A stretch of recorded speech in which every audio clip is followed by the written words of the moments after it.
Bachman, before he begins, Dr. Bachman, as I said, he's our pediatric cardiology consultant. He did his medical school training at Medical College of Ohio, graduating in 1991. He did his pediatric internship and residency at Rainbow Babies and Children's in Cleveland, Ohio, followed by his fellowship in cardiology at Children's Hospital of Philadelphia, of course in Philadelphia, Pennsylvania. He also has an MBA, which he received in 2006 from Case Western. So he spent a little bit of time in school, longer than myself. He is now Assistant Clinical Professor of Pediatrics at Northeast Ohio Medical University. And he also is the Director of Outreach and Education at the Heart Center in Akron's Children's Medical Center. So, Dr. Bachman, I don't know how you have all the time to do all that and also serve as our consultant. He's also has published extensively. I won't read you some of his published reports, but you can do that in your spare time. So without further ado, Dr. Bachman, I'll give the floor to you. Thank you very much, and thanks for having me, and thanks to Beth and Cindy and Michelle, who are the real heart and soul of the Children's Heart Project, to give me some information and an opportunity to talk about them. They will, of course, chime in if I'm not exactly where I need to be with things, but we're going to talk a little bit about, and I don't know how to make my slides go down. I will give you privileges there to do. Hey, you know how doctors like to have control, you know? But we'll talk a little bit about the Children's Heart Project and not only what we do, but some of the lesions that we take care of and what some of our focuses are. And Dr. Bachman? Yeah. To move your slides, if you'll just look at the top of your slide, you'll see arrows pointing to the left and right. Got it. That is for you to control. Beautiful. So now I'm in control. And go to the next page, and let's see if that works. Because we do want to go, there we go. So, Children's Heart Project, I've been involved about 3 or 4 years I think. Cindy, is that right? Or whoever else is there? And I came in, obviously, a lot later than it had been formed, but it was founded in 1997 and began really in Bosnia with the war and the problems in Bosnia. And there are a lot of present locations, which I'll show you a slide about soon. But suffice it to say, by the end of 2013, we've had 965 children that have had interventions and many, many programs in North America that have supplied the clinical expertise to take care of these kids. And basically what we do is partner with pediatric teams, cardiac surgery teams in many countries. That's not our main focus, but the main focus to take children from some of the countries that you see listed and bring them back to the United States and Canada and different programs in North America and have them have heart surgery. These are some of the places that Children's Heart Project has been in the past. The ones in yellow are the places that we are currently the most active, and you can see that includes Bolivia and Honduras and Mongolia. I've been to those 3 countries as a screener and once as a transporter, a couple times as a transporter. I've not been to Uganda, so if there's any specific questions or information, I will defer to my colleagues on your end. Children's Heart Project was established basically to have a program in a country, to have a location for Children's Heart Project. We need an established Samaritan's Purse office. So it's not like we go to different countries where Samaritan's Purse is not involved from more of a parent organization.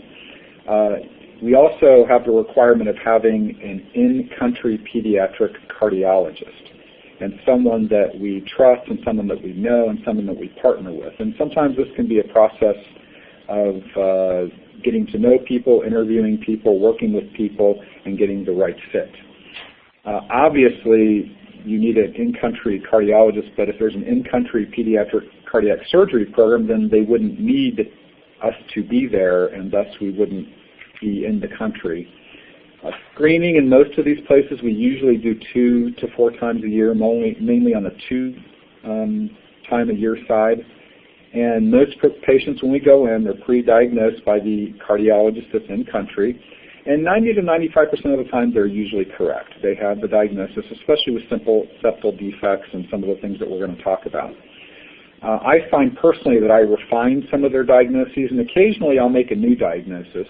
And we're also there as a reference point, so we can help them not only with the diagnosis, but what different treatments may be needed and medication changes, and just someone to bounce thoughts and ideas off of. We also assess for the suitability of surgery, and we will triage these kids into groups and when they may need surgery and how acute the need is.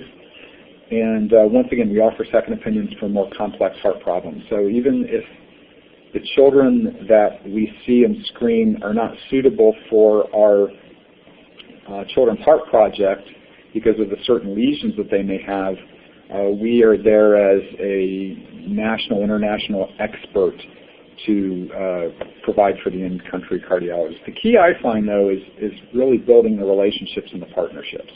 Is we're there to partner with the host cardiologist and the host team to see if we can have these children have more definitive care for their congenital heart disease. This is the mission statement of the Children's Heart Project. I stole this right off of a slide from Beth and Michelle. Thank you very much. Children's Heart Project seeks to demonstrate God's heart to international children with congenital heart defects and their families by meeting both their physical and spiritual needs of their hearts. And obviously I'm kind of preaching to the choir, but the spiritual needs to us are as important, if not more important, than the physical needs to a certain extent. So we always keep this as a focus of our mission. The types of congenital heart disease. So one and done. One and done means that we try very much to have people come into the program with heart lesions or congenital heart disease that you can repair once. It does not need staged surgery. It does not need multiple surgeries for the most part, because we bring these kids to the United States, we send them back to their host country, and we don't need them to have ongoing surgery. That would offer a different complexion or complexity to the process. Just to remind everyone here, if my arrow is pointing, I'm not sure it is in your slide, but all pediatric cardiac surgery is palliative. So even a simple septal defect, even a simple hole that you would patch is basically palliative, because you have artificial material in the heart, you have scar tissue in the heart, so we can never look at anything as completely curative, but we, in the program, try to get the lesions that are mostly curative with few residual problems. Most likely not need further intervention. So we talk about surgeries, but there's some children who you will do surgery and you anticipate that they're going to need catheterizations or maybe stent placements or things like that. And once again, we try to have lesions that we repair that we don't anticipate having those needs. Most likely not need further medications. If you fix a hole, hopefully you will not need diuretics and other things in the future. That's not always the case. But for an extreme example, an atrial septal defect or a hole between the upper chambers of the heart is very different than hypoplastic left heart syndrome. Hypoplastic left heart syndrome, you know you're going to need 3 surgeries, one in the first weeks of life, one about 6 to 9 months of life, and one about 3 to 5 years of life. That would not be a suitable lesion with those surgeries needing to be done in the future for our program. An atrial septal defect, you anticipate that you can go in, close it, and have almost no residua at the end to have to take care of. So the types of congenital heart disease specifically, as I've been alluding to, shunt lesions or holes, septal defects. So if you have a hole between the upper chambers, an atrial septal defect, or between the lower chambers, a ventricular septal defect. A PDA is a connection between the aorta and the pulmonary artery that sometimes does not close after birth, and that's something that needs to be repaired. And an AV canal is a big hole between the upper and lower chambers. There are certain forms of cyanotic heart disease that are a little bit more rare. Tetralogy of Fallot we see quite a bit in our program, because once again, that's something that you can many times have one surgery and you're done, and if you may need further intervention, it may be in your 30s or 40s. Without getting too technical, you can have vein problems. Your pulmonary veins coming from the lungs back to the heart may go back in a strange way, and we don't do very many of those. It's not a common lesion, but it's something that certainly would be under consideration in our screening to have programs in the United States take care of. And then valve heart disease is very rare, and it's not uncommon in third world countries, especially with rheumatic fever and rheumatic heart disease. And endocarditis can tend to affect aortic valves and pulmonary valves and mitral valves. We need to be a little bit careful about future needs. You can replace a valve, but in children that valve may need to be replaced again. And you also have the problems with anticoagulation or blood thinning, where patients will need to take medications to keep their blood thin for the rest of their life. They need to be monitored, and that can be very hard when you are 1,000 miles away from Ulaanbaatar, Mongolia, and it's hard to get the services that you need and the blood testing that you need to take care of your ongoing valve problem. So this is what we really do, is we take care of beautiful families. So atrial septal defect, the details of this slide are not as important. I'll highlight a few. It's the second most common form of heart problems. The bigger hole you have, the less likely it is to close. So there are many children born with atrial septal defects with 5 or 8 millimeters. There's a very good chance those will close. If they're 10, 12, 20 millimeters, sometimes we see, then they are not going to close, and that's a defect that would need to be repaired. As we see here, there are different holes in the atria. What this is a cutaway of the right atrium. So we're looking into the atria, or the upper collecting chambers, and there's holes in different places of the septum that have different names that, once again, are not important necessarily for this talk, but do have a lot of different surgical implications. But this is one of the lesions that we take care of quite frequently in our program, where we will bring these kids back and either sew up the hole or patch the hole, and after some recovery time, they can go home and lead a normal life. Clinical presentation, once again, I don't want to get into a lot of the details of this slide, but to say that this can be a later diagnosis, and if you don't repair the hole, and that would be a common question for parents. As a matter of fact, just Monday I was sitting down with a family talking about an atrial septal defect, and the question came up, well, what if we do nothing? Well, if you do nothing, then it may not be an acute problem in childhood, but you could have irreversible lung damage in your 20s and 30s and actually have a very shortened life. So this is something that you absolutely want to repair, and it's not really an option, at least in our country, to not repair it. That's not one of the options that we give families.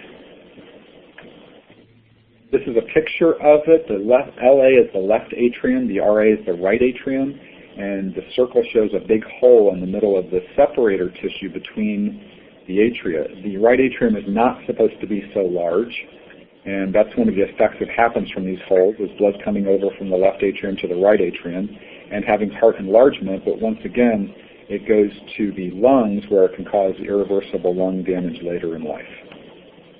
This is another picture of the enlarged right and left atrium. This is an echocardiogram. And as we've just said, if you don't do anything, you can have problems later in life. We can sometimes close these holes with catheterization devices, so it doesn't always need to be surgery, but there are certain catheterization procedures that we can use. And the surgical mortality is less than 1%. It's in today's day and age in the United States and in Canada, children don't die after an atrial septal defect closure. And so if you weigh that with the fact that you can have lifelong lung damage in a shortened life, for us it's a pretty clear distinction that you need this done.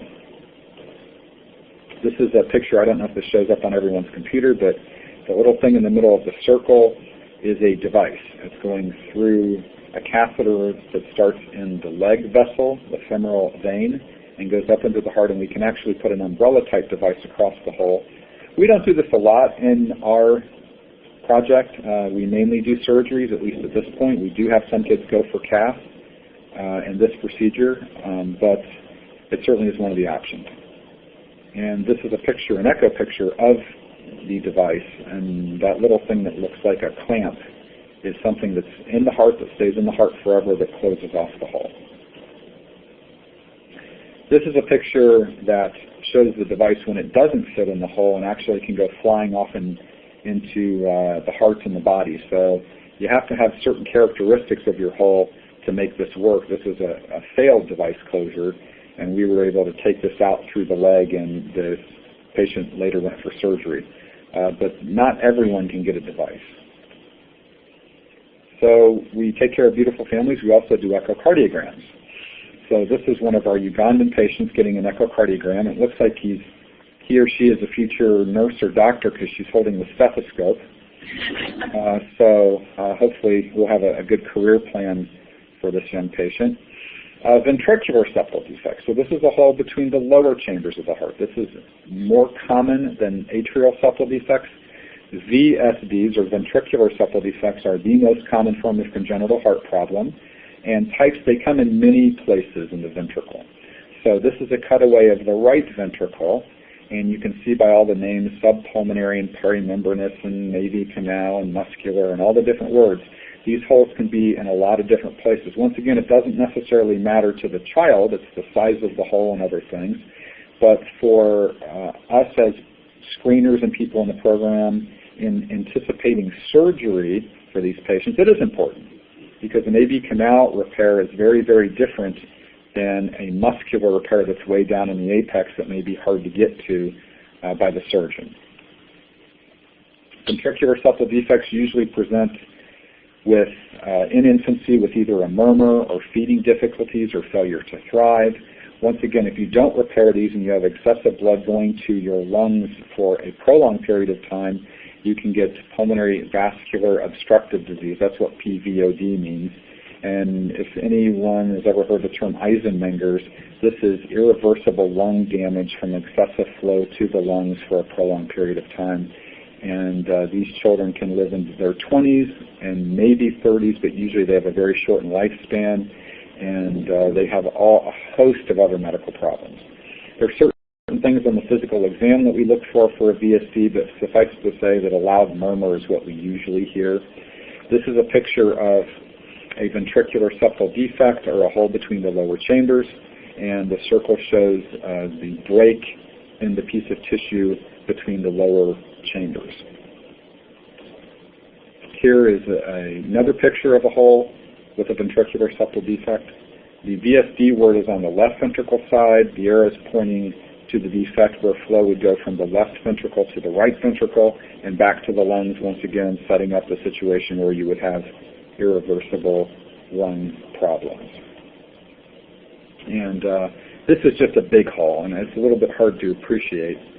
I don't think my arrow works here, does it? Am I showing an arrow right now, or you guys are just seeing the big hole? Probably just seeing the big hole. I think people are muted. But there's a big hole in this heart. This is an atrioventricular canal where there's a hole between the upper chambers and a hole between the lower chambers. It's one big hole.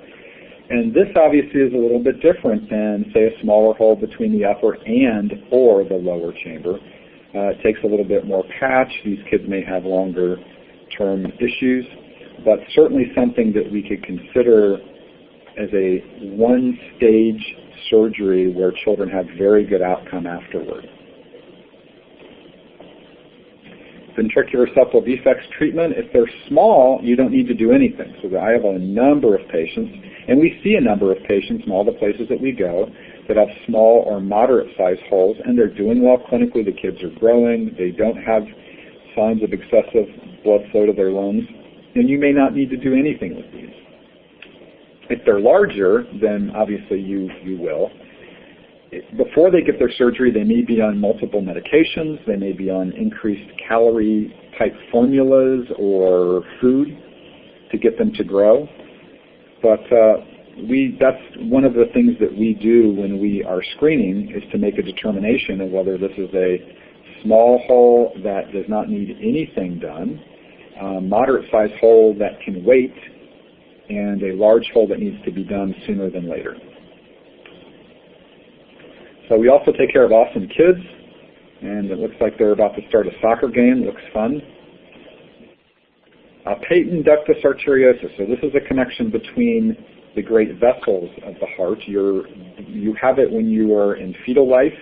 It usually closes over the first few hours to days of life. If it does not close, then this offers a connection between the systemic circulation, or the aorta, and the pulmonary circulation, or the pulmonary artery, and it acts like the holes that we just discussed as having excessive blood go to the lungs.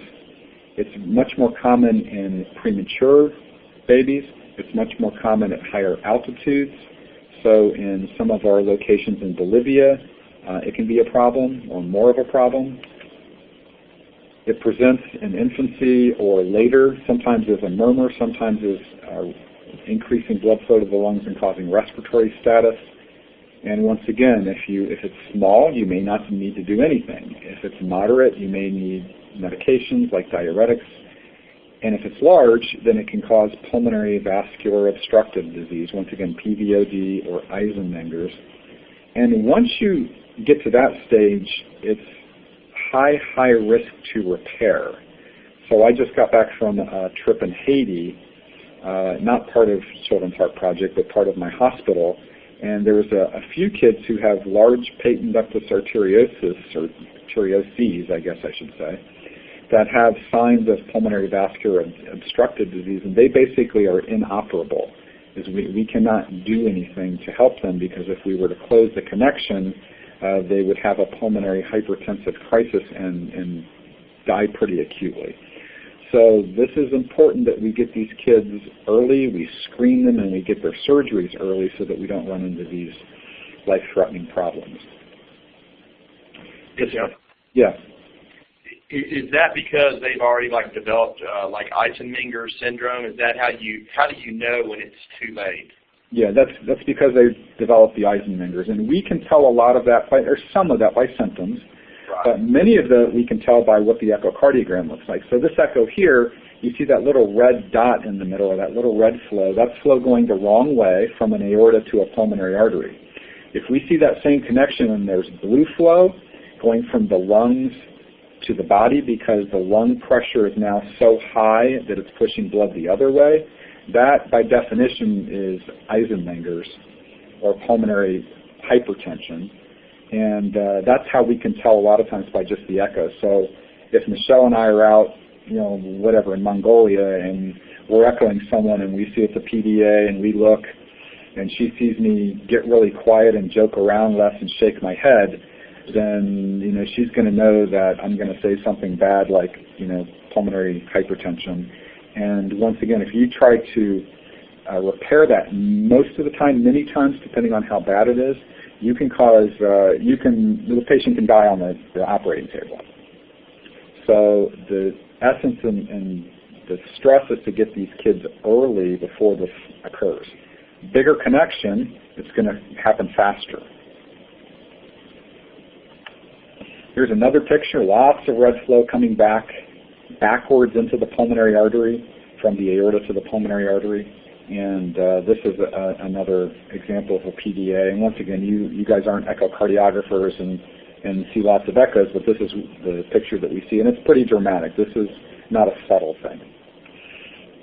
So we also take big trips. This is one of our transporters taking these two wonderful kids. And actually, if you look at them, they look a little blue around the lips. So they may have tetralogy. I can't tell you that for sure, but so tetralogy. Tetralogy of flow, a big bunch of fancy words, but basically tetralogy of flow was first described by this very modern and handsome-looking gentleman in the picture in 1888, and he was a professor of hygiene and legal medicine. I thought that was kind of cool. There's no more degree today in hygiene and legal medicine. I guess with Purell, it put that hygiene professor thing away. He is sent from Marseille, France. It looks like a beautiful country. I'm thinking maybe we should get a Children's Heart Project there, but then again, they probably have cardiac surgery somewhere in France, so maybe it doesn't meet our criteria. But a definition of tetralogy of flow is is the tetralogy is 4 things, and flow obviously is the guy's name. So the 4 things are ventricular septal defect, and we've already learned about that.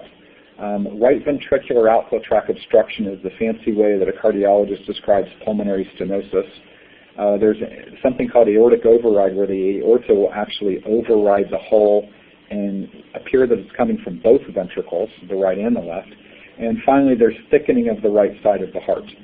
And some people call this monology of Fallot, and don't worry about that. But basically, this whole 4-part malformation is created by the movement of one piece of muscle in the development of the heart when the baby is in utero to cause the hole and the obstruction and all the other stuff.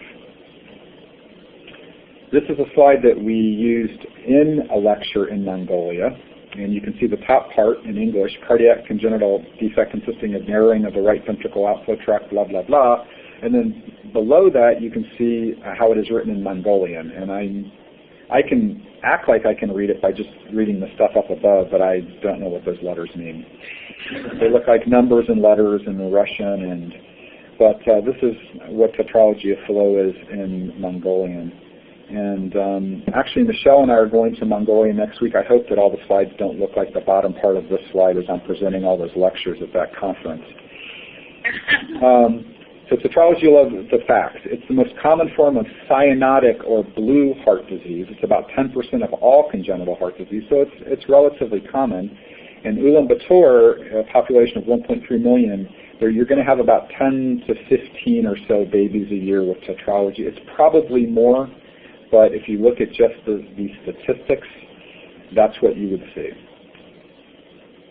Forms, I don't want to go through this too much, but there are many different forms of tetralogy, lots of obstruction of pulmonary arteries. So if there's a child that can be done with tetralogy and you hear about this and you listen to this talk and then you were in a different country and you say, well, I heard there's a baby in Bangladesh or wherever that has tetralogy, and I know that Children's Heart Project can do it. Well, it could be tetralogy of Fallot with absent pulmonary valve. That may not meet our criteria. Or with pulmonary atresia with multiple aortopulmonary collateral vessels. Sorry about all that. But that may not be an appropriate patient for our project because it's not a one-and-done surgery. It's a high-risk surgery. And we may be better just leaving some patients alone than having them have surgery. We probably will not, but we may. So this is one of the complexities of it. These are some of the things that we need to see on echo. Segmental anatomy and the VSD, the size and number and shunting of the VSD, and all the different measurements out the pulmonary artery and whether there are coronary artery problems. So it's not just saying, oh, there's a hole and there's obstruction, but there's a whole host of things that we need to look for. And as you can see with this list, this is why a lot of times we do refine the diagnoses, because it takes just a minute or two of good echoing to say it's tetralogy. But really, it's in the detail. And the detail is how big are the pulmonary arteries? Do you have normal coronary arteries in this situation? Because if those things are not ideal, then once again, the patient may not be a candidate for surgery, and you may do better leaving them alone. Here's a picture of the hole with tetralogy, and the bottom black part, and I'm sorry I don't have an arrow or I don't know how to use it. Maybe these little guys over here. Let's try this. Do you guys see this arrow at all on the screen? Okay, well, the black part in the bottom is the left ventricle, and you have a hole, and you can see the aorta, and it's kind of overriding where the yellow circle is. So this is part of this overriding aorta, but for me, this is a diagnosis that you make, within 30 seconds. But once again, it's the detail. Here's another picture of the hole and the overriding aorta in tetralogy. This color flow is what we see with obstruction of the pulmonary artery in this disease. And I don't expect anyone to be able to decipher this, but that's a very narrow RV outflow tract. so I know that that patient's going to need a lot more extensive surgery than if that color, that bright yellow color, was lighter. So once again, detail. This is all about the detail. And then finally, these little things that are circled and the thing that the arrow is going to are multiple aortopulmonary collateral vessels. Let me make that phrase make sense to you. Sometimes with severe obstruction, you can have extra vessels coming from the aorta and going into different parts of the lungs. That is not standard tetralogy of Fallot. This is a much more complex problem in disease, and it's not a one-and-done surgery type of disease, and you, once again, may do better by leaving this child alone versus setting them up for multiple surgeries and multiple catheterizations and stent placements and balloon dilations. So we need to make that assessment as we're screening and see who would be appropriate and who wouldn't. And it's a hard thing to do, and everyone who's been involved with this, I'm sure many people around your table or conference room can tell you, it's heart-wrenching at times because you see these beautiful babies, and we tend to do a lot of babies and kids right in a row, and 10 and 20 and 25 sometimes. I hope not Michelle coming up. And you'll have these kind of babies come in the middle of 8 tetralogy patients in a row, 6 or 7 of them who would be great candidates. And then you see this poor baby, and you see this poor mom who's crying, and so this can be very heart-wrenching. But we need to make good decisions, not only for the patients and the families and the host cardiologists, but also our program in triaging the appropriate disease for surgery in the United States and Canada. So this is supposed to be, and I apologize for this, unfortunately the flow of the slides did not come out, so you can see I have overlapping things. So I'll remember that next time that I can't control the animation of the slides. But the B picture to the left is basically a patch closure of the hole. And the arrows going to the left, C1, is patching the pulmonary artery, the area below the valve and the area above the valve. C2 is just one big patch across the whole right ventricular outflow tract. So unfortunately, I can't have these animate to certain ways, so I can take you step by step through it. But this is what we do with tetralogy, is we patch the hole, the VSD, and then we somehow widen the connection between the right ventricle and to the lungs. And we can do it in a bunch of different ways. So Children's Heart Project, the process. Well, we just talked about screening and triaging and making those decisions. We then match patients with North American hospitals and specifically pediatric cardiothoracic surgery programs. This is just a small list, but we need to get visas for the kids and the parents and the translators, and sometimes you need multiple translators. We recently, or over the last couple of years, had a youngster from Mongolia who was near the, I hope I'm saying this, like the Uzbekistan or Kazakhstan area of Mongolia, which is like the Pacific Northwest of Mongolia. And he did not speak Mongolian. And so we needed a translator to translate his language to Mongolian, and then another translator to translate Mongolian to English. So he was a special young man and had 2 translators. I don't know if that was more of a problem for him or a benefit to him, but sometimes you need multiple translators. You need to work with host churches and families, and this is a huge undertaking to get good host churches that want to commit to 4 to 6 weeks of giving and supplying the needs of these whole families. I mean, the host family is very important in doing that, but it takes a church to really make this process go smoothly. We usually anticipate about a 6-week stay because it is about the surgery, but it's also about witnessing the love of Christ, and it's about eternal salvation. So we absolutely want to make these patients' lives better by fixing their holes and fixing their outflow tracts and doing all of the technical stuff that we do. But that's not necessarily our absolute main focus. Our main focus is really to introduce them to, the love of Jesus and to look at their eternal life, not just their life on earth. So once again, these are the places that we are at currently, and I'll show you a little bit about those. This is less words in these next slides, so we can sit back and eat our lunch and relax a little bit. So this is Honduras, and this is us screening in Honduras. Little babies, they have a very nice sedation service there, which I hope we can bring everywhere. The yellow cord is probably a pulse ox, so we can check the oxygen level in their blood. We can take our pictures. This is Dr. Fonseca, who is now, truly a friend of mine. I think I've been to Honduras 4 or 5 times, and you work with certain people that many times, and they're your friend for life. Wonderful man. If you're lucky enough, you can bring future missionaries. So this is my son in Honduras, and we were working most of the time. We did get some time off to go to the beach and drink out of coconuts, and I think this is his mother's picture now. I, on a different trip, brought my daughter, and it can be all in the family, and I really do want to stress to them that, we have an obligation, or we can have an obligation, many of us do have an obligation outside of our general Christian circle, to spread the gospel to all the ends of the earth. And this is one way we can do it, and I can introduce them to this process and calling and passion early in life.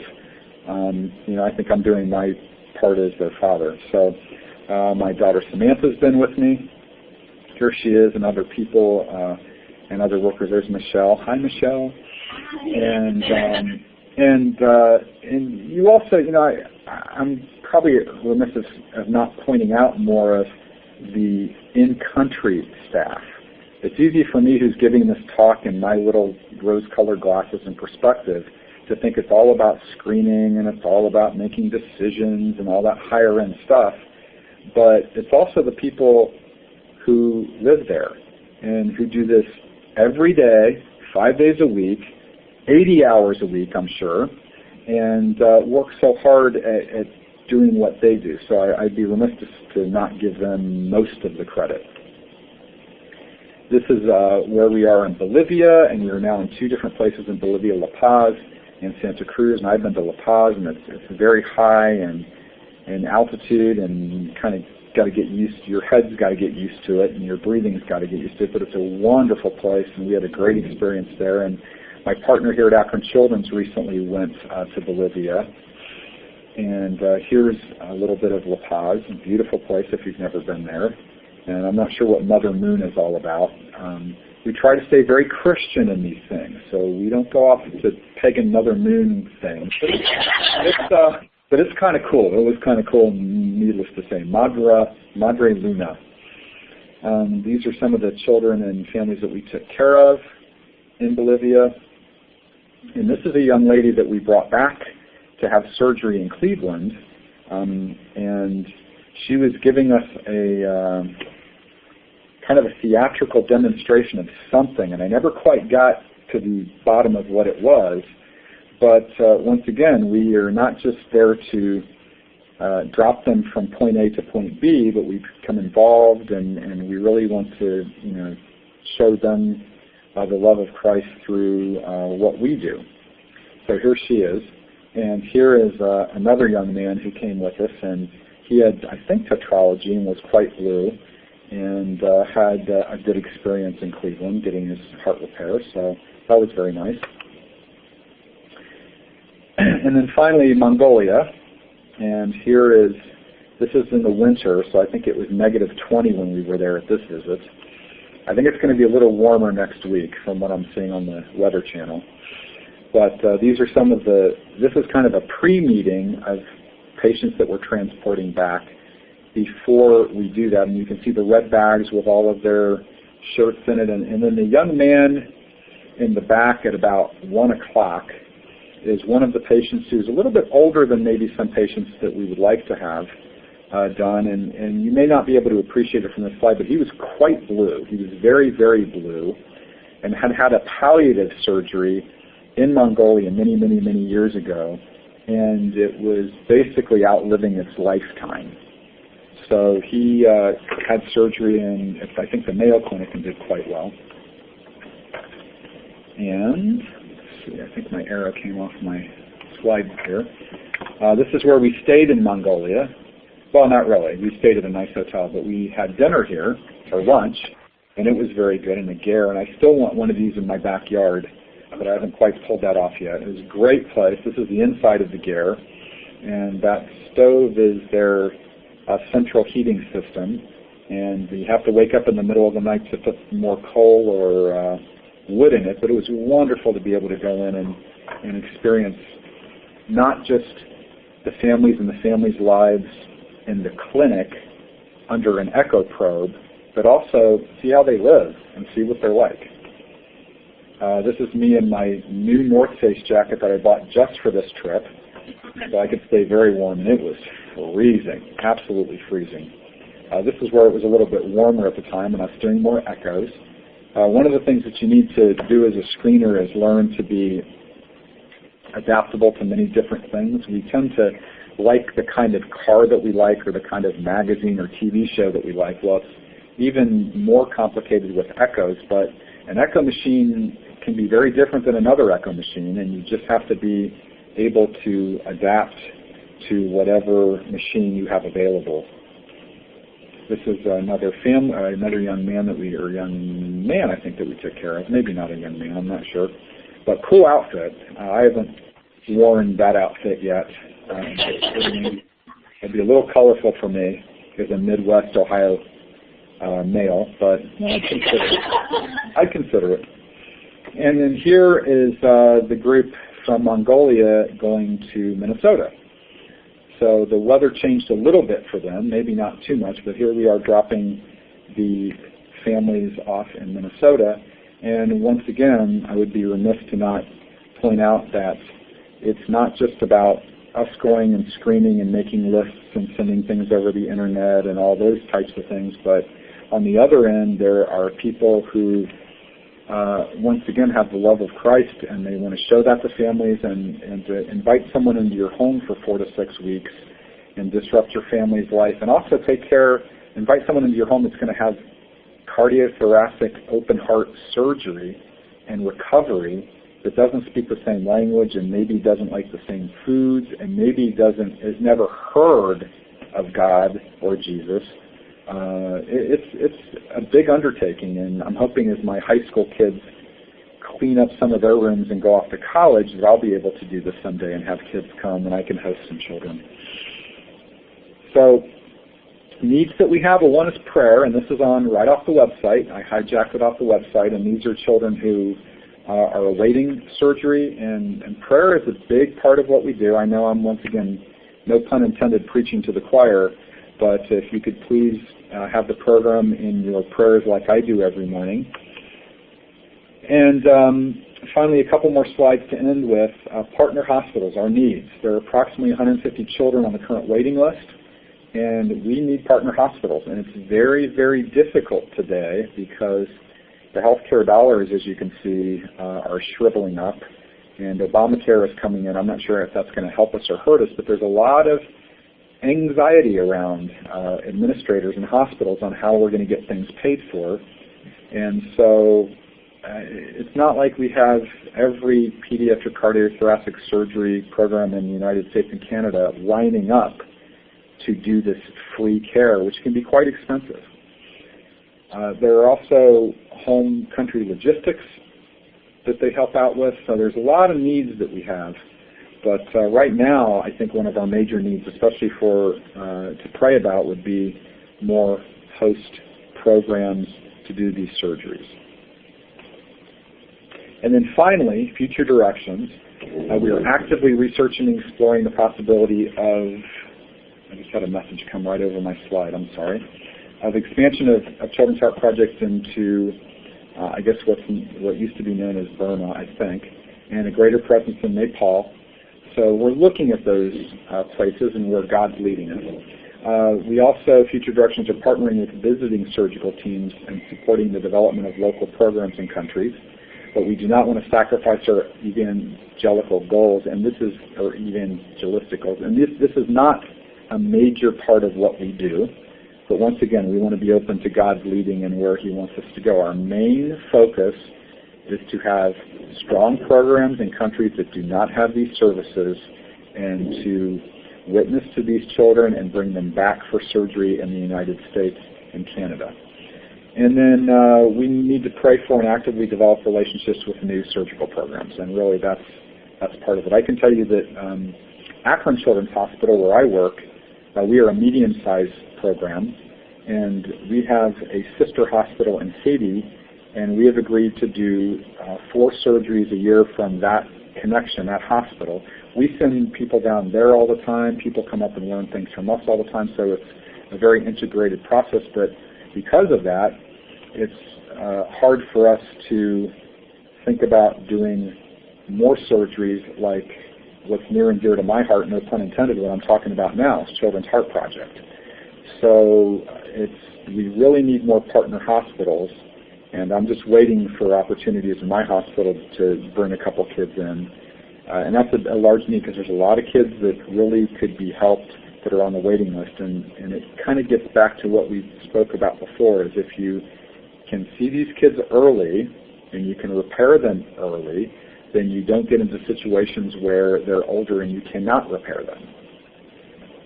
So I think that is the end of my talk.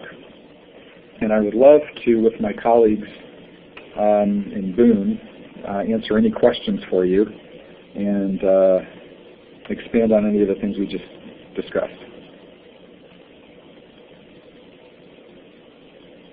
Any questions?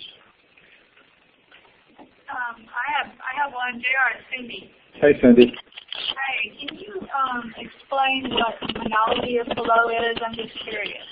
Yeah, monology of flow is just a very smart person's, and actually an embryologist, who looks at the way hearts form. It's their kind of, no pun intended, description of tetralogy.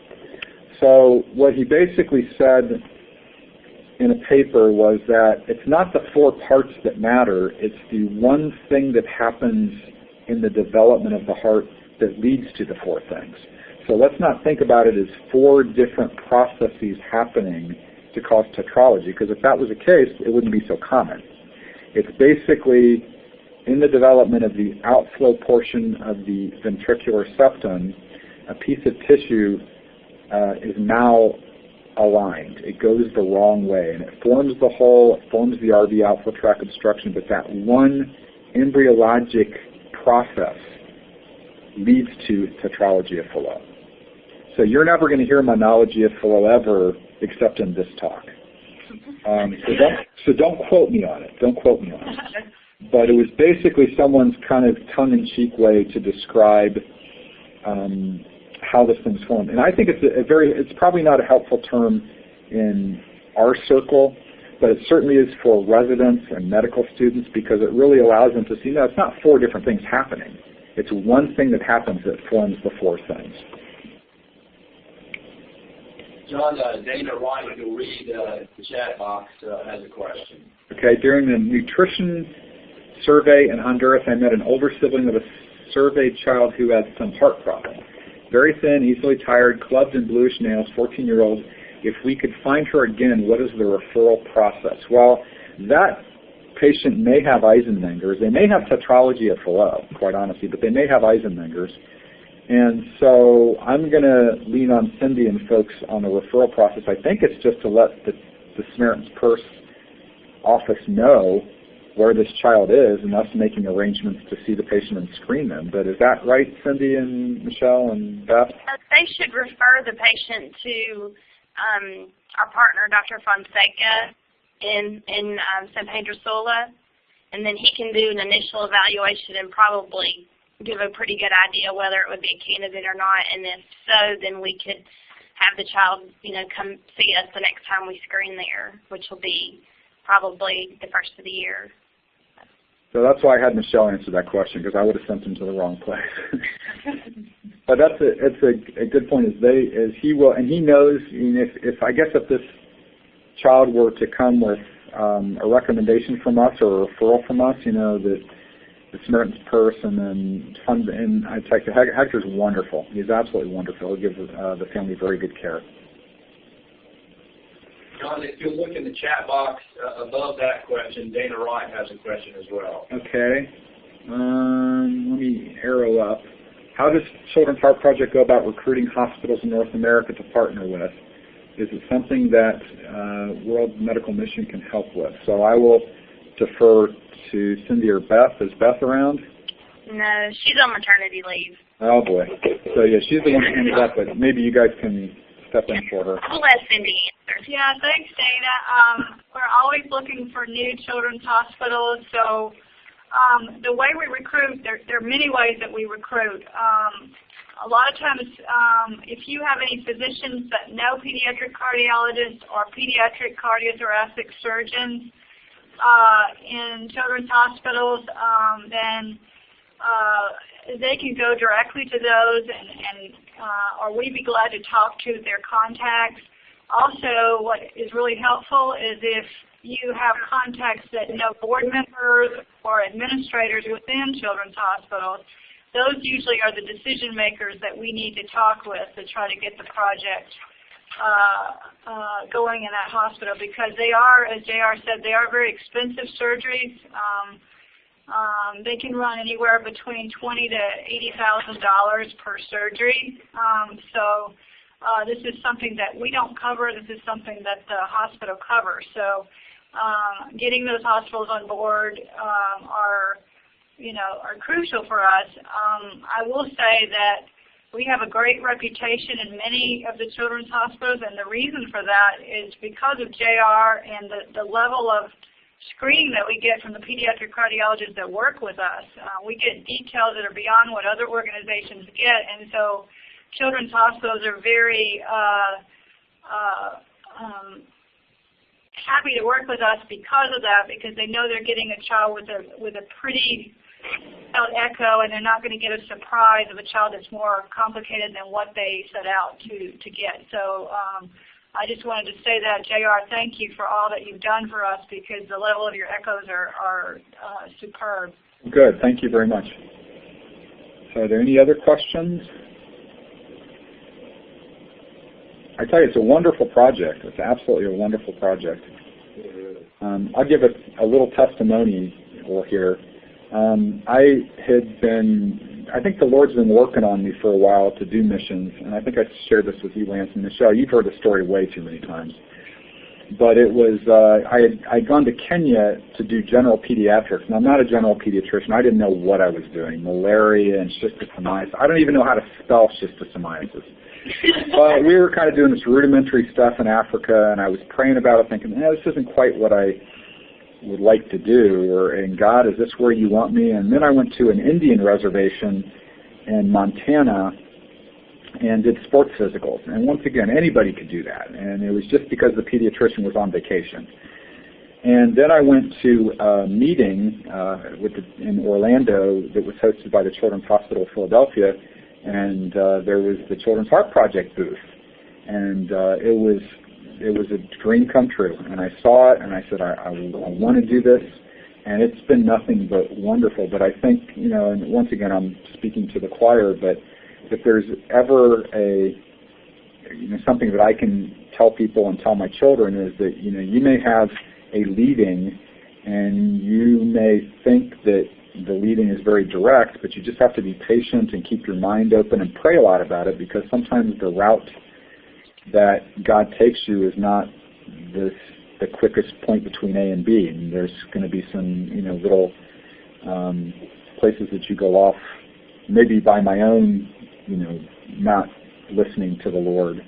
But there's little ways you go off, but eventually He'll lead you back where you need to go. But it's been important for me because I had done this for a couple of years, and finally He provided me with the right fit, and it's been awesome. So when are we going to Nepal? That's all I want to know. Sign me up. All right. That's funny. Someone just yesterday, actually it was from World Medical Mission, Mary Everett asked me about collaborating with another Christian NGO in Nepal to go there to help out. So be careful what you ask for. Well, yeah. Well, that's the nice thing is the Lord's going to lead us, right? No matter how far we want to try to get ahead of Him, He's not going to let it happen. So, and as much as we want to, you know, be Jonah, He'll pull us where He wants us to go. Yeah, very good.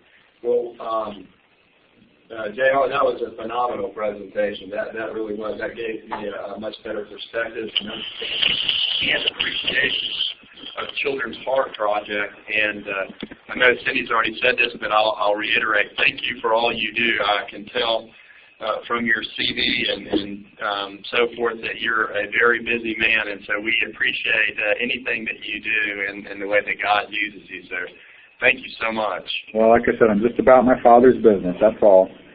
And Michelle, I guess I'll see you this weekend on our way to Mongolia. Please pray for us. I think we'll have a great trip. Okay, see you on Sunday. All right. We're going to close in prayer here. I'm going to turn the recording off.